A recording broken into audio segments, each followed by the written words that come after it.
Esse é o Mundo em Revolução e nós vamos falar agora sobre a situação na Ucrânia. Hoje, dia 13 de outubro de 2023, são 8 horas da manhã aqui no Rio de Janeiro, 2 horas da tarde lá em Kiev, no momento que eu gravo esse vídeo. E hoje tivemos a informação de que mais um navio russo, dessa vez um navio transportador de mísseis calibre, foi atingido aqui no porto de Sevastopol. Você lembra? Alguns dias atrás a gente falou de um outro navio que também havia sido destruído por supostamente atingido uma mina russa no porto de Sevastopol. Agora a história foi esclarecida. Não foi mina em nenhum dos dois casos. Foi um ataque ucraniano que vitimou os dois navios, lá destruiu os dois navios que estavam aqui no porto de Sevastopol ainda, mas um incentivo muito bom para os russos tirarem o porto daqui, levarem os navios dele para onde eles quiserem, né? Temos algumas informações de avanços ucranianos aqui na região de Verbove e em outros pontos da linha de frente, também aqui em Kurdyumivka, próximo a Barmut, mas de novo a grande sensação do dia é aqui a ofensiva russa em Avdiivka, que está cada vez mais com cara de Vuhledar, né? Aparentemente os russos perderam já 2 batalhões inteiros lutando aqui, sem contar uma quantidade enorme de blindados, tanques e coisa e tal. E hoje a informação que a gente tem é que eles perderam terreno. Os ucranianos retomaram o pouco que eles tinham conseguido avançar aqui no norte, foi retomado pelos ucranianos de ontem para hoje. Então, um desastre completo a ação russa aqui em Avdiivka. Que bom. Do ponto de vista diplomático, nós tivemos a informação que o Comitê Olímpico Internacional descredenciou o Comitê Olímpico Russo, ou seja, a Rússia não vai poder participar das próximas Olimpíadas, nem com atletas competindo sem a bandeira da Rússia, né? Isso é uma excelente notícia, era uma demanda dos ucranianos e, aliás, de todo o mundo livre, que os atletas russos fossem proibidos de participar das próximas Olimpíadas. E vamos falar também sobre um questionamento que está surgindo. Será que os Estados Unidos quer mesmo que a Ucrânia ganhe essa guerra, né? Certamente a população americana quer, mas será que os políticos lá, os entendidos em relações exteriores, querem mesmo isso? Vamos entender os argumentos que tem nesse caso. Aí, essa notícia foi sugerida por Grey Wolf, Sagat Bordiev e várias outras pessoas. Obrigado aí ao pessoal que sugeriu as notícias. Obrigado a você que está assistindo o nosso vídeo. Se você gosta do nosso conteúdo, por favor, deixe o seu like e se inscreva aqui no canal, né? E vocês sabem, se você quiser sugerir alguma notícia para a gente falar aqui, é só ir lá no nosso site, o visãolibertaria.com. O @ancapsubot ainda não está funcionando, tá, gente? Porque a gente está refazendo o site, então o Ancapsubot não está funcionando neste momento. Tem que ser lá no site diretamente. Vai voltar a funcionar, mas por enquanto não está funcionando. Bom, antes da gente entrar no caso do navio aqui em Sevastopol, que é o mais interessante, vamos falar aqui de Briansk, porque houve também uma ação ucraniana lá em Briansk, um ataque com drones ali na região, né? Vocês sabem, os ucranianos são alvo de ataques de drones todos os dias dos russos, e agora eles estão experimentando revidar esse tipo de coisa com cidades russas também. Então Briansk é essa cidade aqui no norte da Ucrânia, aqui, né? É na Rússia, ao norte da Ucrânia, e foi atingida por um drone que causou um grande incêndio lá. De novo, a gente não sabe ainda exatamente o que houve ali, mas foi um ataque de drones ucranianos. Isso daqui foi um outro ataque em Sevastopol por partisãos ali que picharam carros de colaboradores russos, né? Então essas pessoas aqui são... esse pátio aqui é justamente de carros de pessoas que estavam colaborando com os russos. Alguns são russos mesmo, outros são ucranianos. O importante é que o carro deles todos vai precisar de pintura depois disso e estão marcados como traidores do povo ucraniano ali em Sevastopol, né? Bom, em Sevastopol, ontem à noite teve também alarme de ataque aéreo ucraniano na cidade, né? A gente não pode botar o vídeo aqui, mas aqui mostra os russos correndo, reclamando e ao fundo o som do alarme de ataque aéreo. Não deve ter sido nada muito sério, porque no final das contas não consta nenhuma explosão, nenhuma ação de fato. Provavelmente, se teve alguma coisa, foi derrubada pela defesa antiaérea russa. Mas o que tem de interessante em Sevastopol é justamente a informação que o navio Buyan M, que é um navio da classe... é um navio carregador de mísseis calibre. Ele não é um lançador de mísseis, mas ele permite levar esses mísseis até outros navios que fazem o lançamento, né? E aqui a informação que a gente teve mais cedo hoje foi justamente isso daqui, ó. Na Crimeia, o Buyan M, que é um carregador de mísseis calibre, explodiu do nada. O navio estava ali, de repente explodiu e está pegando fogo aqui, e dá para ver uma fumaça preta saindo do navio, e enfim, ninguém sabe exatamente o que aconteceu, né? Aí o H.I. Sutton, que é um especialista em marinha e coisa e tal, ele está falando aqui que, sobre o caso, né, imagens de um aparentemente ataque logo fora de Sevastopol, o navio da classe Projeto 22160, a classe Bykov, pode ter sido, ele fala aqui, ó, pode ser relacionado ou não com os reportes que a gente viu alguns dias atrás sobre o navio Pavel Derjavin, né? A gente falou sobre esse navio, se não me engano foi no vídeo de ontem ou no vídeo de anteontem, eu não lembro certamente. Mas o Pavel Derjavin é um outro navio, esse sim maior, que podia lançar mísseis e coisa e tal. Esse foi atingido também, os russos disseram que o navio atingiu uma mina russa e explodiu, né? Que a explosão foi uma mina, né? Aqui, ele próprio fala aqui, as histórias é que o Pavel Derjavin teria explodido numa mina russa e coisa e tal, então isso seria uma coisa independente, coisa e tal. Mas logo depois dessa confusão toda, né, dá para ver que o navio ainda está flutuando, mas está com um dano bastante significativo aqui, muita fumaça saindo, né?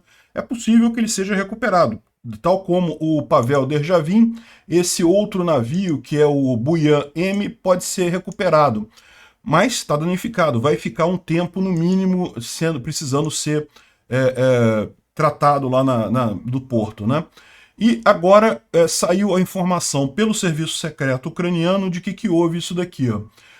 Os ucranianos, na verdade, fizeram 3 ataques navais nos últimos 2 dias, né?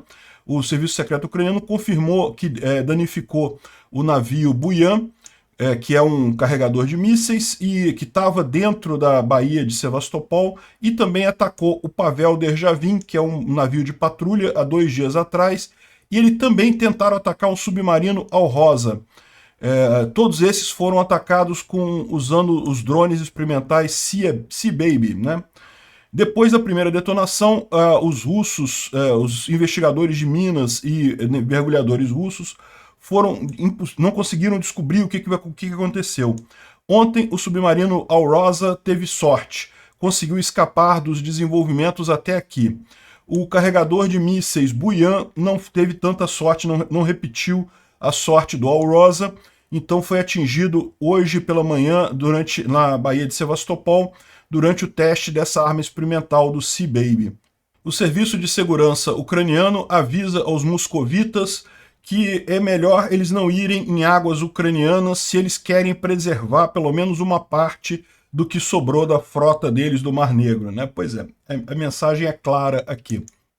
Então a gente tem um aviso que foi mesmo um ataque ucraniano, tanto no Pavel Derjavin, que aconteceu ontem, quanto agora no Buyan, e também eles tentaram mais um, teve um terceiro que eles tentaram, mas não conseguiram. O Sea Baby é esse dronezinho aqui, né, que foi desenvolvido pelos ucranianos. Ele tem uma capacidade explosiva grande, coisa e tal, ou seja, é um drone marinho. Agora, tem gente dizendo que isso daqui é desinformação ucraniana, ou seja, que na verdade... Porque o que acontece? Os ucranianos tiveram várias tentativas de atacar navios russos usando esses drones marinhos, que ficam na superfície da água. Mas os russos estavam alertas com relação a isso, né? E as últimas tentativas todas, eles conseguiram explodir esses drones que ficam na superfície da água. A gente sabe, porém, que os ucranianos também estão desenvolvendo drones totalmente subaquáticos, totalmente submarinos, como, por exemplo, o Toloka. Não sabemos se esse ataque agora, na verdade, usou um desses outros drones e os ucranianos estão mentindo dizendo que foi o Sea Baby. É uma possibilidade. Então tem gente falando que foi justamente isso daqui. Ou foi um drone totalmente submarino. E lembra, olha só, isso aqui foi no dia 29 de setembro. Não faz tanto tempo assim, né? Mais ou menos 15 dias atrás, né? Então aqui, ó, olha só, saiu essa reportagem aqui na revista Forbes. A Ucrânia tem um drone submarino e a Rússia não está pronta para isso. Ou seja, tem gente dizendo que esse comunicado aqui dos ucranianos dizendo que usaram o Sea Baby para atingir esses navios não procede, deve ter sido uma desinformação ucraniana, teriam usado drones submarinos, mas a gente não sabe, pode ser uma coisa, pode ser a outra. O fato é que foi um sucesso, atingiram 2 navios russos ali em 2 dias, numa ação que os russos nem ficaram sabendo, acharam que tinha atingido mina deles próprios e coisa e tal. E embora, novamente, né, o ataque, certamente esses navios têm salvação, eles não afundaram, vão ser levados para reparo e coisa e tal, vão ser reparados, mas você tem um dano significativo aí e corre o risco agora dos próximos ataques serem ainda mais certeiros e levarem a afundar completamente os navios, né? Então, excelente notícia aí desses ataques ucranianos a navios em Sevastopol, vamos torcer por mais, né? Bom, além desses ataques em Sevastopol, também teve explosões que aconteceram na manhã de hoje lá em Mariupol. Mariupol, vocês sabem, é essa cidade aqui, né, aqui no sul da Ucrânia, uma cidade que sofreu muito na guerra, né, ficou em cerco e coisa e tal, foi totalmente destruída pelos russos, mas hoje é usada pelos russos como base de operações dele, e o ataque teria sido aqui no aeroporto de Mariupol, justamente nessa posição aqui, ó, uma localização a coisa de 1 quilômetro aqui do aeroporto, né? Ou seja, provavelmente exatamente onde os russos estão guardando munição e tropas e coisa e tal. Algum ataque, para ser aqui em Mariupol, deve ter sido com Storm Shadow, aqui não dá alcance de HIMARS, ou dá bem no limite do HIMARS, é difícil de usar nesse caso, então o mais provável é que tenha sido um Storm Shadow ou míssil Scalp ali, né? Falando sobre a linha de frente, ali em Verbove, os russos falam aqui que, olha só, isso aqui é os russos falando, tá? Regimento 1430. O inimigo está pressionando nessa área, na área de Verbove. Grupos de infantaria movem em direção à nossa posição e se eles conseguirem entrar com suporte de artilharia, então vão tentar de tudo para manter uma posição, mesmo que seja em parte de trincheira em local aberto. Nossa artilharia está trabalhando nas partes mais próximas das nossas linhas, mas isso é apenas temporário para prevenir outros grupos de chegar mais perto, né? Os ucranianos estão fazendo constante rotação de unidades que são feitas o ataque, de forma que é possível para eles fazer um ataque atrás de outro ataque ali na região, né? Então os ucranianos estão avançando ali em Verbove e também a gente tem informação de que mais coisas estão sendo evacuadas de Tokmak, ou seja, cada vez mais os russos estão preparando o Tokmak para virar a linha de frente, sabem que a situação aqui não vai durar muito tempo, né? Teve também informação de luta aqui entre Robotny e Rivne, e também aqui em Novo Prokopivka os ucranianos continuam avançando aqui, né? Mais para frente, a linha Avdiivka é o que a gente tem a principal informação hoje, né? Mais uma vez, é onde está o setor quente nesse momento aqui da luta. Como vocês sabem, já há uns 3 dias, os russos tentaram fazer uma mega ofensiva aqui para tentar fechar o cerco à cidade de Avdiivka. Não é a primeira vez que eles fazem isso. Na verdade, Avdiivka é essa cidade aqui bem próxima de Donetsk, que é praticamente um subúrbio de Donetsk. Ela já esteve nas mãos dos russos lá em 2014, mas os ucranianos retomaram Avdiivka então. E quando aconteceu o armistício, né, aconteceu o acordo de Minsk, essa linha vermelha aqui é a fronteira que ficou, então Avdiivka ficou do lado ucraniano. E qual que é o problema disso para os russos? O problema disso para os russos é que justamente é uma cidade que ela fica numa colina, num lugar alto, tem prédios muito altos, uma verdadeira fortaleza que os ucranianos usam para atingir Donetsk, né? Então os russos não conseguem sossego aqui, não conseguem usar Donetsk como uma base tranquila de operações dele. Donetsk é uma cidade muito grande, era uma das maiores cidades da Ucrânia. Hoje em dia praticamente não tem mais nada, já virou ruína, né? Já virou o Ruski World, né? O Ruski Mir, o mundo russo, né?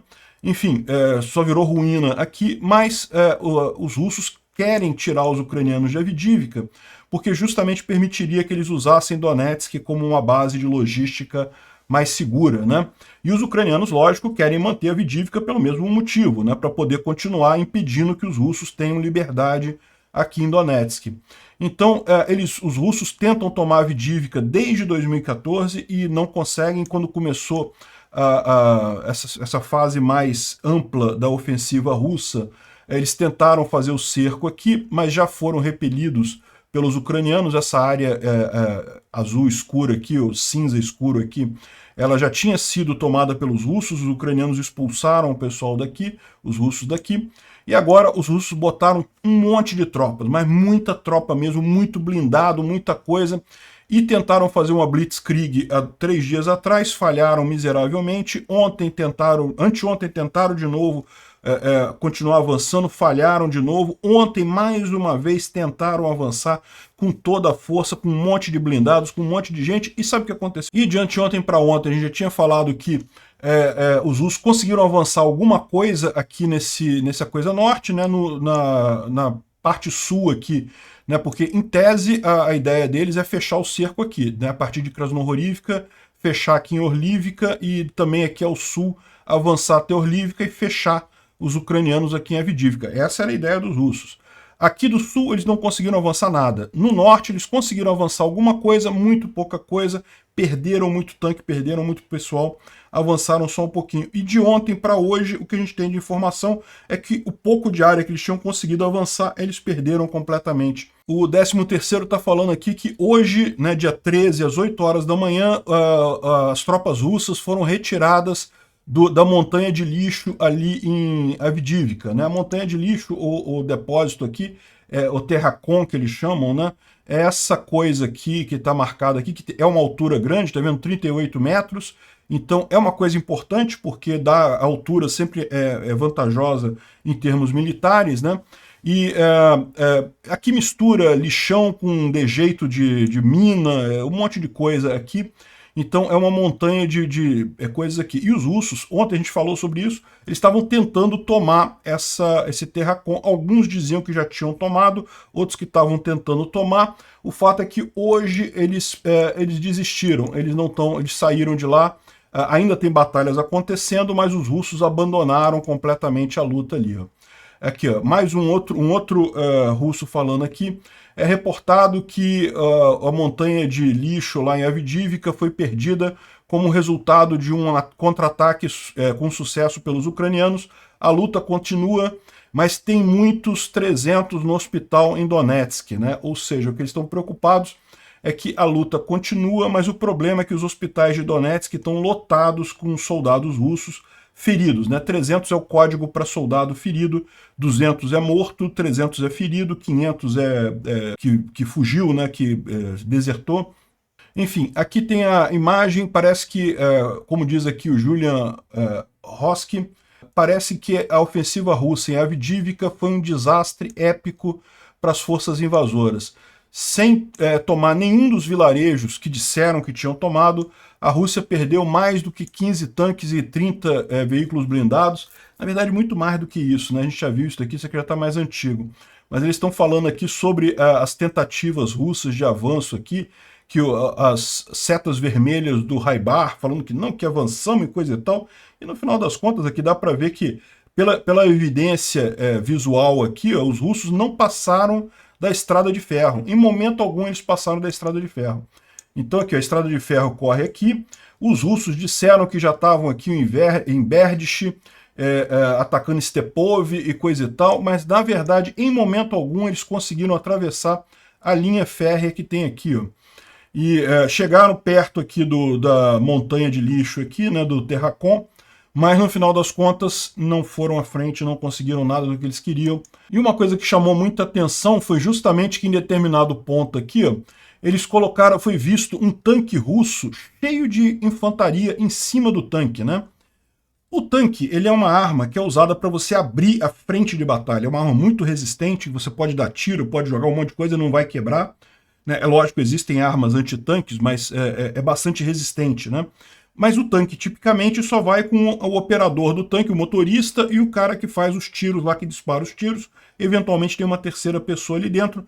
Não é algo para transportar tropa. É para isso que existe os veículos de apoio para a infantaria, que são aqueles veículos que carregam um monte de tropa dentro, são blindados também, não tão blindados quanto o tanque. A ideia é que você vai com o tanque na frente e esses veículos de apoio da infantaria para levar a infantaria atrás, né? Mas por algum motivo dá para ver esse tanque russo aqui, ó, cheio de gente de infantaria em cima dele, né? E a grande questão é isso: será que os russos estão sem tanques de apoio à infantaria, sem veículos de apoio à infantaria, né? Os blindados de apoio já acabaram, né? Aparentemente pode ser isso, porque o que aconteceu aqui foi justamente esse tanque cheio de soldados russos aqui e, lógico, foi atingido por um míssil antitanque ucraniano e os soldados, o pessoal está brincando que viraram ERA, né? ERA é aquela explosão reativa, é um explosivo que se coloca sobre a armadura do tanque, que quando o míssil ou o dispositivo qualquer inimigo vai atingir o tanque,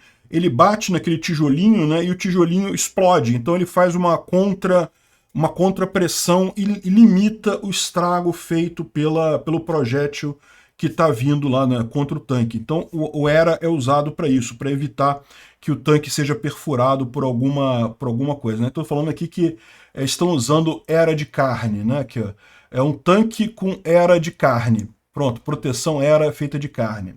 Não deu muito certo, deve ter tido uma perda bem grande aqui de soldados. Mas o que chama atenção é isso, né? Estão usando um tanque como transporte de pessoal. E aqui, ó, o Igor Girkin traz uma mensagem que saiu nos bloggers russos aqui, falando, olha só, interessante, seguindo a lógica do pessoal aqui de carregar infantaria num tanque e bater com esse tanque nas barreiras, ou seja, tentar avançar com isso, né? Isso também é para enganar o inimigo?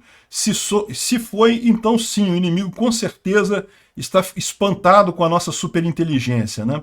É lógico, o cara está sendo irônico, né? Porque parece que o pessoal tem dito que os russos estão perdendo essa quantidade enorme de tanques e perdendo essa quantidade enorme de tropas para enganar o inimigo, para o inimigo achar que está acontecendo alguma coisa, para os ucranianos acharem que eles estão fazendo outra coisa, né? Para enganar os ucranianos. Olha só, morremos um monte de gente aqui só para enganar vocês, né?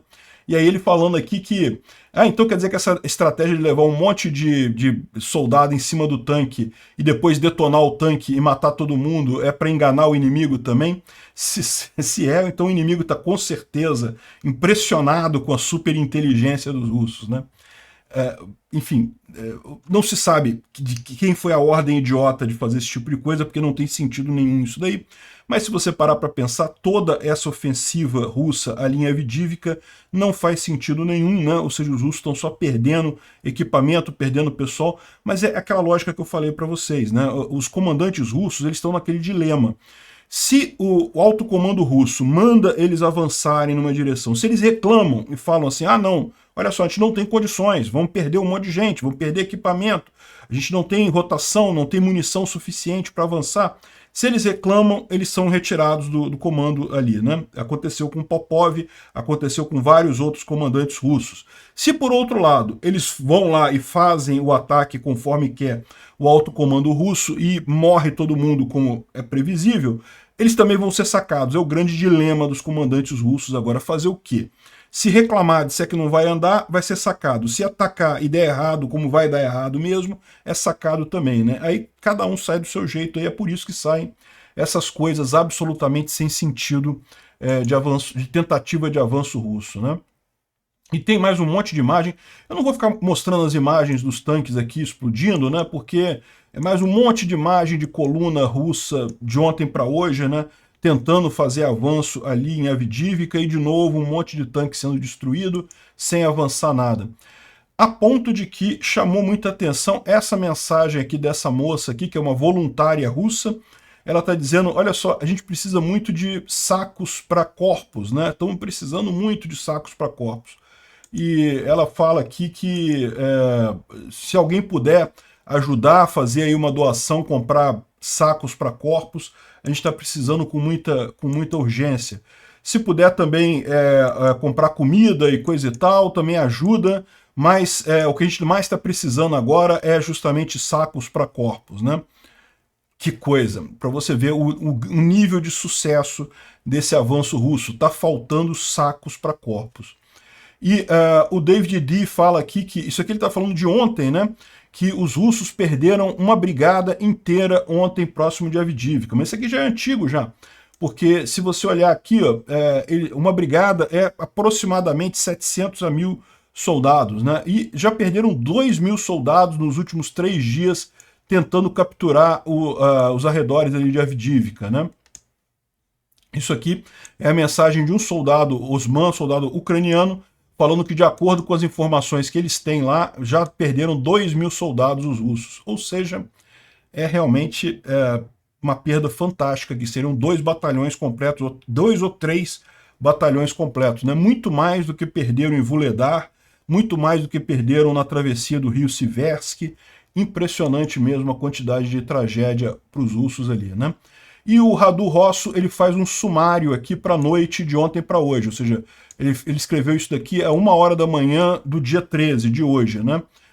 Avdivka, porque todo mundo está me perguntando sobre esse setor e algumas pessoas estão assustadas, e das perdas confirmadas visualmente, os russos perderam em 48 horas, como diz aqui o Andriy Perpito, a gente falou sobre isso ontem, 15 tanques, 30 APCs, 14 artilharia e coisa e tal. As perdas humanas, mais de 1.000 pessoas, ou quase 1.000 pessoas. Então você vê que tem alguma diferença aqui entre os números que eles dão aqui, mas isso é normal. Saber o número exato a gente só vai saber no final da coisa, né? E os russos, o ataque russo no sul foi uma falha total, a gente falou sobre isso também, não avançaram nada. No norte eles conseguiram avançar em algumas áreas 200, em outras áreas 300 metros, ou seja, praticamente nada, nenhuma diferença. E as perdas estão ainda mais altas do que a vergonhosa campanha de Vuhledar que aconteceu durante o inverno passado, e muito mais altas também que a travessia do rio Siversky Donetsk, que aconteceu lá em maio do ano passado, quando os russos perderam um BTG inteiro, né? BTG é um batalhão tático grupo, era uma forma de organização do exército russo que foi abandonada, tá, durante essa guerra. No início da guerra, em maio do ano passado, eles ainda estavam usando esse tipo de organização, né? Depois eles abandonaram e voltaram a usar o batalhão tradicional, né? A fórmula tradicional. E aí ele fala que não tem preocupação com um possível avanço russo ali, porque a Avdivka é uma fortaleza e os russos tá sob ataque constante desde 2014, como eu expliquei para vocês, então não acha que os russos vão avançar. Agora ele fala que é absolutamente incrível e quase inimaginável como os russos botam zero valor nas tropas deles, atacando de forma totalmente desorganizada e sem sentido, numa tentativa de cercar a fortaleza ali na beirada de Donetsk. Eles não estão nem aí para a vida dos homens deles e coisa e tal. E ele fala aqui, ó, como eu já escrevi em análises no passado, um dos motivos pelo qual a ofensiva ucraniana está indo devagar ali na região é justamente porque os ucranianos valorizam a vida dos soldados, não vão desperdiçar a vida de soldado a troco de nada, né? Os ucranianos entendem melhor, e é isso que eles têm mostrado por anos, que a vida é mais importante do que o show da guerra para a audiência global, né? Enfim, perfeita a colocação dele, os russos estão se suicidando ali em Avdivka sem nenhum sentido, e que bom que os ucranianos estão se preservando, né? Em Bakhmut, ele fala aqui que o 92ª Brigada Ucraniana voltou aí nas rotações das tropas ucranianas, ela voltou ao teatro de operações de Bakhmut, junto com a Brigada Azov 3, né? Ou seja, nesse momento está tanto a 93ª quanto a Azov 3 ali na região de Bakhmut, e isso diz para mim que os russos vão ter um tempo muito difícil tentando segurar o flanco sul ali na região de Kurdyumivka, né? E, bom, ele coloca essa imagem desse soldado ucraniano aqui. Isso virou um meme, né? Esse cara estava dando uma entrevista lá na linha de frente e ele falou aqui, ó, nossa sorte é que eles são tão idiotas, são completamente estúpidos, né? E isso virou um meme, né? É realmente fantástica a frase dele aqui. E se aplica muito bem aos russos. Só para a gente lembrar que também em Novomykolaivka, os russos também estão tentando um avanço ali e da mesma forma não estão conseguindo nada. Os ucranianos conseguiram repelir os ataques todos ali em Novomykolaivka, né? Novomykolaivka, para quem não sabe, é logo aqui embaixo, aqui nessa região, tá vendo? Vuhledar é aqui, ó. Vuhledar é logo aqui, Novomykolaivka, aqui, na verdade, o que os russos sempre quiseram nessa região era avançar aqui, ó, em Marinka, Novomykolaivka e Vuhledar, tomar essa área toda aqui para proteger a cidade de Volnovakha. Aqui, ó, Volnovakha é essa cidade aqui. Hoje ela está ainda a uma distância relativamente curta da linha de frente, mas ela é uma cidade muito importante, porque, repara, as rodovias e ferrovias todas passam por aqui. Então os russos precisam muito proteger essa cidade aqui, só que não conseguem avançar aqui em Novomykolaiivka também, não conseguiram ano passado avançar em Vuhledar, e também Marinka estão tentando desde fevereiro de 2022 e não conseguem avançar aqui também, né? Lá em Bakhmut, aqui, os rapazes de Moscou estão fazendo um remake de Vuhledar em Avdiivka, como eles dizem aqui, e também agora tomaram novas posições ao sul de Bakhmut, em Kurdyumivka, né? Bakhmut está mais aqui para cima, é essa região aqui, e como a gente falou para vocês, Klishivka e Andrivka já foram tomados pelos ucranianos há alguns dias, e agora a luta está aqui em Kurdyumivka, aqui no sul, né? E a grande questão é que os ucranianos já ultrapassaram a linha férrea aqui em alguns lugares e estão atacando aqui Zelenopilia, que é desse outro lado aqui de Kurdyumivka, da linha férrea. Então está uma luta muito forte aqui, como eles estão dizendo aqui, ó, os ucranianos tomaram novas posições nessa direção aqui. E o Pestaion está lembrando que a ofensiva de Avdiivka tinha por objetivo forçar os ucranianos a abandonar a ofensiva próximo de Bakhmut ou Robotny, e não aconteceu. A gente viu que continuam avanços ucranianos ali em Verbove, e também, Verbove é também a mesma região de Robotny, né? E também aqui em Bakhmut, né? Aqui, ó, o Igor Jikin traz uma outra informação aqui, ó, de um blogger russo ali na região de Kurdyumivka, e ele diz aqui, ó, que a situação em Kurdyumivka é honestamente terrível. Os ucranianos, Krests é também uma forma pejorativa que os russos usam para os ucranianos, né? Os ucranianos foram atrás do ferro em alguns lugares e nossos rapazes estão tentando retomar a posição. Ou seja, atrás do ferro, entenda-se, atrás da linha férrea que tem aqui, né? Ou seja, os russos estão bastante preocupados, realmente os ucranianos estão avançando aqui justamente pelo lado de cá da linha férrea aqui na região, né?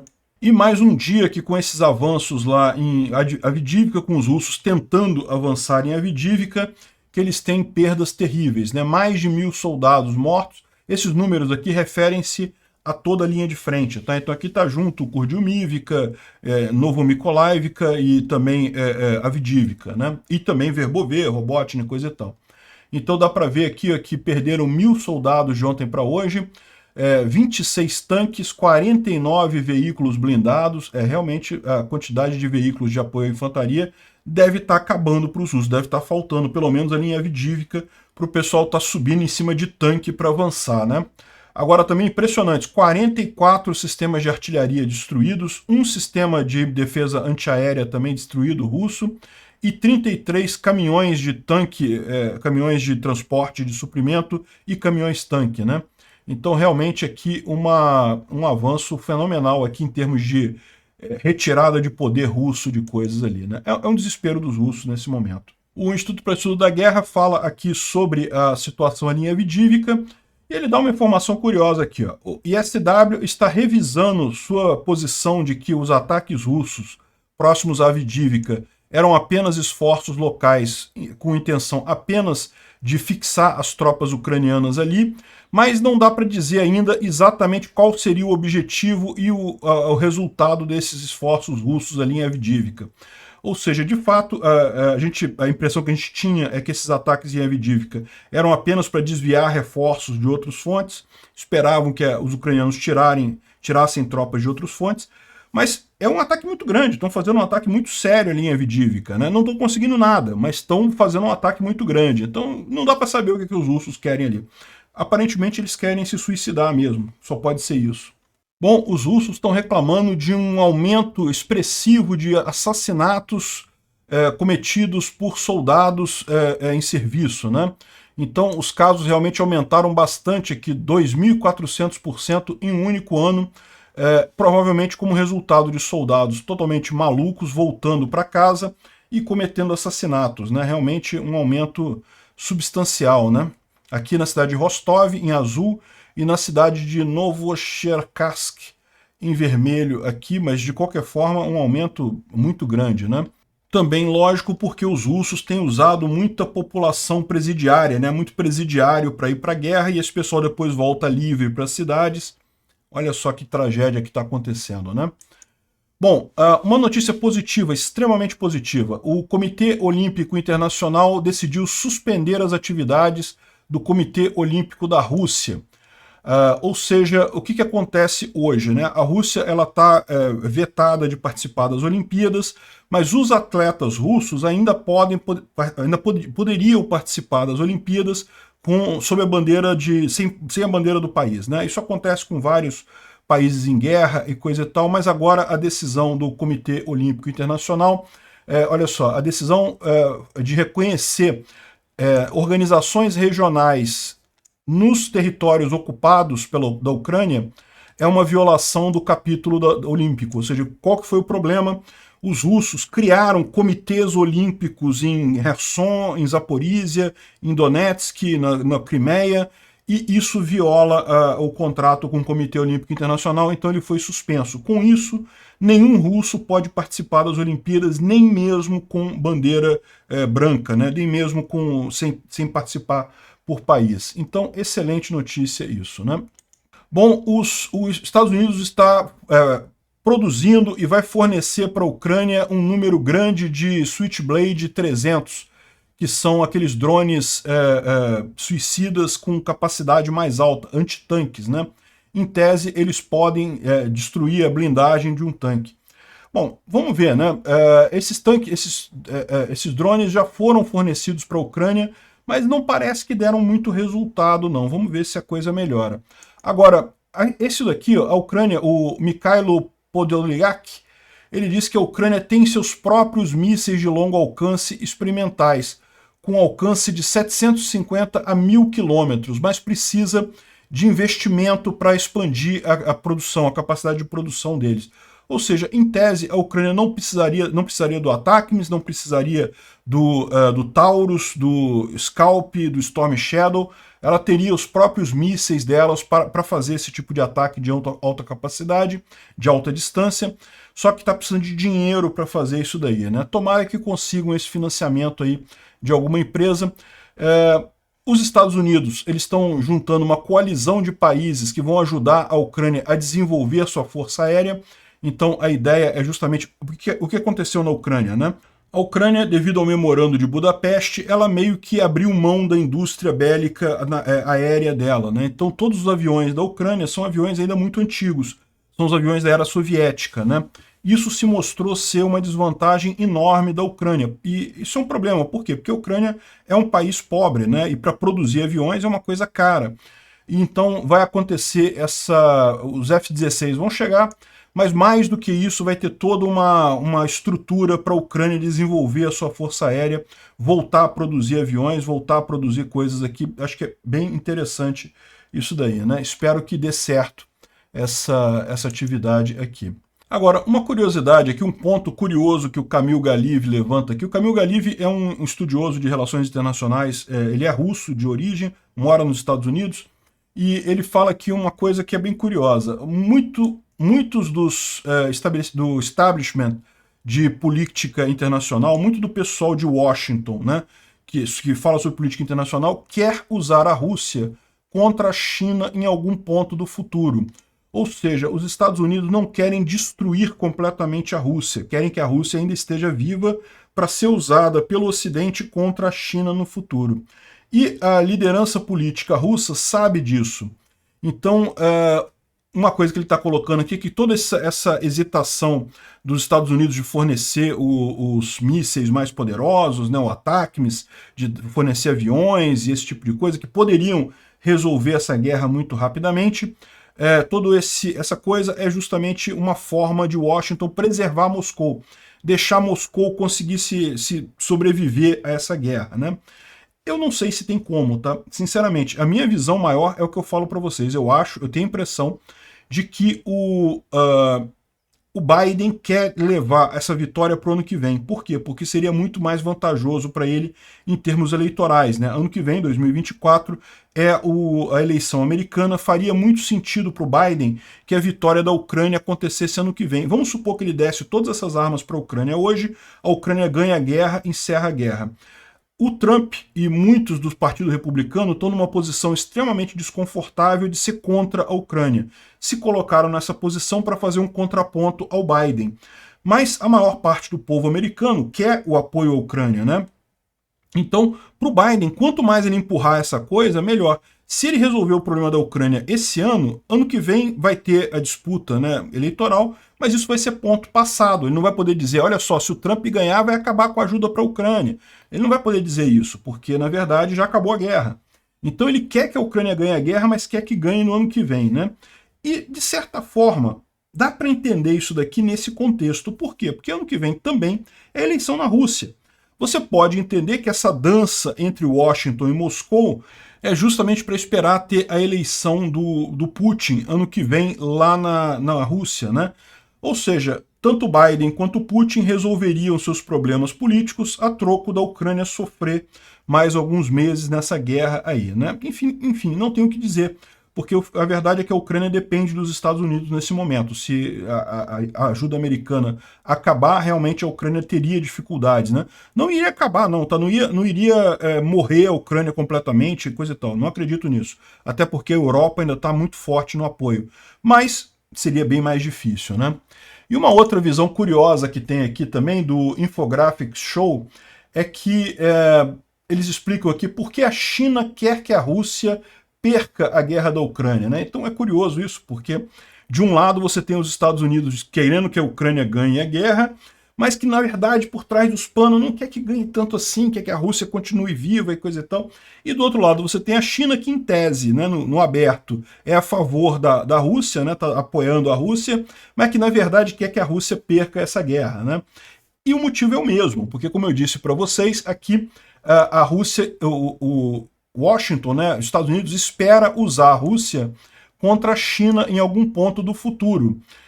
Então, a China não quer isso. A China quer. Para a China está ótima a situação atual da Rússia, está desmoronando completamente, cada vez mais dependente da China, né? Olha que coisa, né? De qualquer forma, o importante nisso daí é a Ucrânia vai ganhar essa guerra de qualquer forma. Não tem outro resultado possível dessa história. Esses efeitos escusos que tem aí, esses canais cobertos da política internacional que tem por aí, no final das contas não conseguem mudar a opinião pública, que é muito favorável para a Ucrânia. Obrigado por assistir o vídeo até o final. Se gostou do conteúdo, não esqueça de deixar o seu like. Isso ajuda o canal a crescer e a chegar para mais gente. Se não gostou, deixe o dislike e explique nos comentários como podemos melhorar. Comente também sugestões de temas que podemos trazer por aqui. Comentários insultuosos ou defendendo ditaduras e criminosos de guerra serão sumariamente bloqueados. Agradeço a compreensão. Se ainda não é inscrito no canal, considere se inscrever clicando no botão inscrever-se abaixo e marcando a campainha para todos os avisos. Se quiser ajudar o canal, veja no nosso site como você pode fazer isso.